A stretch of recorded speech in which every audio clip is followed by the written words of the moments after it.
Halo Sobat Netizen, kembali lagi di channel YouTube Prodi Manajemen UNAS. Nah, di segmen podcast kali ini nih, kita udah kedatangan tamu salah satu mahasiswi berprestasi Prodi Manajemen loh.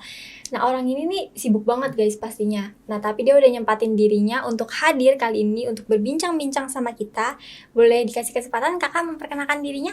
Oke, halo Sobat Netizen, perkenalkan nama aku Yulia Dwi Rahmawati. Biasanya teman-teman panggil Yulia. Aku mahasiswi semester 7 Program Studi Manajemen Universitas Nasional. Udah lama kita gak ketemu ya? Iya, Sejak 2 tahunan lah. Sejak COVID kita gak ketemu. Nah, ngomong-ngomongin tentang COVID nih ya, kan saking lamanya gak ketemu, Kak Yulia juga sekarang kan mahasiswa itu kan kuliahnya work from home kan, dari rumah gitu, online. Tapi ngeliat Kak Yulia ini, dia tetap aktif loh. Dia aktif di bidang lain selain di luar kegiatan mahasiswa gitu. Nah, ngeliat dari kesibukannya apa aja sih belakangan ini? Oke, kalau belakangan ini yang pasti skripsian, itu ya sibuk banget ya skripsian. Terus aku jadi penyiar radio di radio BKKBN, itu Bi Indonesia Radio. Terus aku juga ada ngajar private. Sama paling masih sosialisasi sih tentang stunting gitu sama kesehatan reproduksi, karena BKKBN kan lagi gencarin banget tentang stunting, dan aku masih gabung di project itu gitu. Sibuk gak? Berarti nyiar radio juga, ngerjain skripsi sebagai tanggung jawab sebagai mahasiswa juga, terus ngajar private juga gitu. Itu gimana sih bagi waktunya? Kok bisa dua-dua semuanya itu berjalan secara berbarengan? Terus hasilnya juga semuanya positif gitu. Kok bisa Kak Yulia bagi waktu semua itu jadi berjalan bagus gitu? Itu gimana sih Kak? Oke, yang pasti kita harus komitmen ya sama diri kita sendiri. Komitmen nih ke depannya kita mau ngapain gitu, mau kayak gimana. Nah, kalau aku karena kegiatan aku banyak, aku juga harus tahu diri kan. Gak semuanya bisa aku lakuin dengan bareng-bareng, karena aku juga bukan orang yang multitasking gitu, sambil lagi belajar terus sambil ngapain gitu. Aku nggak bisa kayak gitu. Jadi aku itu nggak mencampur adukan antara belajar dan kegiatan lain. Jadi kalau lagi di radio ya udah kerja aja gitu. Terus kalau lagi belajar ya belajar aja kayak gitu. Itu sih yang paling penting. Jadi nggak ada tuh yang namanya belajar habis itu sambil main handphone terus scroll Instagram, TikTok kayak gitu. Jadi intinya tuh fokus dulu ke satu hal yang lagi dilakuin saat itu gitu. Betul. Ya. Nah, ngomong-ngomongin udah sibuk juga kan, tapi prestasinya jalan. Itu saking banyaknya prestasinya nih, aku tahu kok Yulia itu prestasinya banyak dan mengharumkan nama kampus juga banyak. Tapi kan teman-teman di luar sana nggak tahu gitu prestasi Kak Yulia apa aja sih. Kok dia sampai bisa disebut sebagai mahasiswa berprestasi milik Prodi gitu. Mungkin bisa di-spill prestasi yang udah Kak Yulia capai dan mengharumkan nama baik Kak Yulia sendiri, nama baik kampus juga pastinya gitu. Mungkin bisa dikasih tahu. Oke, boleh banget. Jadi sebenarnya prestasi aku selama kuliah ini hampir 3,5 tahun gak sebanyak itu ya. Tapi ada beberapa memang yang pertama itu ada juara 3 lomba KDMI, itu lomba debat mahasiswa Indonesia. Terus juga aku juara 1 Duta Genre Jakarta Selatan tahun 2020. Terus aku maju ke tingkat DKI kayak gitu. Terus aku itu jadi runner up 3. Terus yang baru-baru ini aku baru ikut international competition itu sih. Tapi ya selain itu aku juga ikut banyak lomba yang nggak sampai final gitu. Tapi international competition ini sampai juara ya? Iya benar. Dan kompetisinya itu pakai bahasa Inggris loh guys.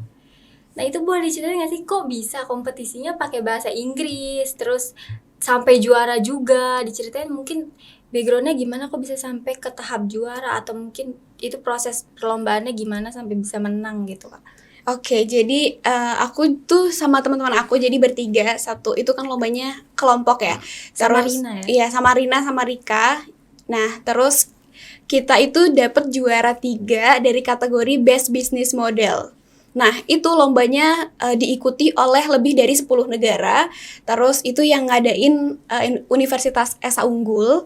Dan itu lombanya lama banget sih sebenarnya. Dari awal pendaftaran sampai ke final itu hampir 2 bulan. Karena ada waktu 1 bulan itu kita yang tiap hari Jumat nge-zoom. Jadi kita belajar, jadi nggak cuma kita langsung lomba aja, tapi dibimbing dulu gitu. Dan itu juga pakai bahasa Inggris karena pematerinya dari luar dan juri-jurinya juga banyak dari luar. Terus pertama kita daftar, kita ikut pelatihan, terus kita bikin video dulu pertama. Video presentasi. Iya, jadi kita presentasinya tuh bikin video untuk bisnis profilnya kita tuh seperti apa gitu. Habis itu ternyata lolos ke 40 besar. 40 besar itu baru presentasi di depan juri. Habis itu 6 besar ke grand jury gitu. Itu yang Zoom itu kan ya? Iya, betul. Wow. Itu Online. ideanya apa sih bisnisnya yang online itu kan ya? Iya, jadi kita itu bikin kayak website untuk pesan kado-kado, tapi kamu tuh bisa ngedesain sendiri, terus bisa bisa pilih terserah lah. Kalau misalkan nih mau buket, kan sekarang kan lagi banyak tuh buket snack gitu kan. Kamu tuh bisa desain sendiri mau kadonya tuh buketnya tuh isinya apa aja, terus jumlahnya berapa kayak gitu. Wow, nah itu ngeliat dari prestasinya Kak Yulia yang wow parah banget mengharumkan nama kampus itu. Kira-kira ada nggak sih one reason yang bikin Kak Yulia mikir, oke, kayaknya aku harus lanjutin ini, harus terus jadi orang berprestasi gitu. Itu ada nggak sih alasan kuat yang bikin Kak Yulia untuk lewatin jalan ini gitu, pilih jalan ini gitu? Oke, jadi karena kita di kampus ini kan banyak banget temennya ya, dan sering kali aku itu dengar dari teman-teman aku yang bilang kalau setelah lulus mah ya udahlah gampang, paling kerja di perusahaan bapaknya kayak gitu. Karena memang orang yang berada gitu, itu kan privilege mereka dan itu nggak apa-apa banget gitu. Dan aku sendiri tuh nggak ada privilege itu sama sekali gitu kan. Terus gimana caranya biar nanti setelah lulus tuh aku paling nggak sama deh kayak teman-teman aku gitu, nggak nganggur lama. Nah, caranya kan yang paling penting kita punya relasi. Nah, caranya bangun relasi itu dari organisasi. Aku ikut organisasi di kampus dan di luar kampus juga, gitu. Terus, selain relasi, aku juga harus bisa mengembangkan diri aku sendiri dengan cara berprestasi itu. Jadi, prestasi sama relasi itu aku jalanin, aku gabungin biar bisa bagus, gitu. Iya sih benar ya. Karena prestasi itu atau pengalaman itu nanti yang akan muncul di CV nantinya pas ngelamar kerja. Masa nanti pengalaman 0 kan nggak bisa diterima di HRD gitu ya. Tapi kira-kira nih selama Kak Yulia berprestasi di luar gitu, itu ada nggak sih peranan kampus atau peranan prodi manajemen yang ngedorong Kak Yulia untuk oke nih lanjut terus, kamu bisa gitu. Itu ada nggak sih peran yang udah diberikan dari prodi yang bikin Kak Yulia sampai di tahap ini sekarang? Oke, pasti ada banget ya, karena kita itu kan mahasiswa, jadi kayak anaknya kan dari kampus itu. Nah, prodi itu kayak orang tua kita, jadi pastilah dibimbing. Kayak kemarin yang international competition itu aku benar-benar dibimbing, karena kebetulan pembimbing aku ada Bu Muhani juga. Jadi dari awal pendaftaran, biaya pendaftarannya juga dibayarin sama prodi gitu. Iya. Wow, itu biaya pendaftaran masuk lombanya itu? Iya, satu orang berapa itu 750.000 deh kayaknya. Wow, dan tapi menang sih ya. Tapi itu melihat dari Kak Yulia yang udah prestasinya banyak gitu, kayaknya orang-orang atau teman-teman kita semua yang enggak berprestasi, mereka mikir kira-kira jadi orang berprestasi tuh dapat untung apa sih dari kampus? Jadi orang yang berprestasi itu dapat privilege apa sih gitu, atau nggak dapat apa-apa ternyata di kampus? Itu kira-kira dapat privilege nggak sih dari kampus sebagai mahasiswi berprestasi? Oke, pastilah ya setelah kita berusaha keras banget buat jadi juara kayak gitu, dan banyak banget pihak-pihak kampus, alhamdulillahnya kampus UNAS ini sangat suportif untuk mahasiswa-mahasiswa yang berprestasi.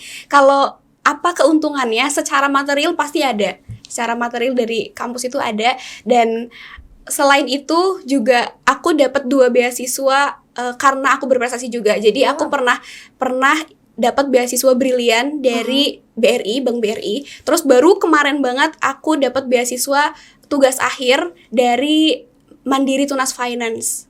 Itu baru kemarin banget, dan itu kenapa aku dapet itu ya karena emang aku berprestasi kayak gitu.